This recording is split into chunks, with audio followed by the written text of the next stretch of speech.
చింతామణి గృహం ఉండగా శ్మశానంలో ఎందుకుంటున్నారని అడిగింది. అడిగితే ఆయన చెప్పాడు, పార్వతి బతికున్న నాళ్ళు అన్ని చోట్లకి వెడతారు, ఏమీ తోచట్లేదు, శ్మశానానికి వెళ్ళొద్దామని ఎవరు రారు పార్వతి.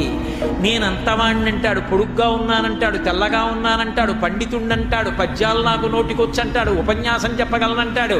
నాకు పాటలొచ్చంటాడు, నేను నాట్యం చేస్తానంటాడు, నేను అధికారినంటాడు, నా దగ్గర డబ్బు ఉందంటాడు. ఇన్ని ఉన్నాయనుకున్న వాడిలోంచి ఊపిరి బయటికి వెళ్ళిపోయిన తరువాత వాడిని తీసుకెళ్లి 4 కొత్త కర్రల మీద పడుకోబెట్టి చాప చుట్టి తాడు కట్టి పైన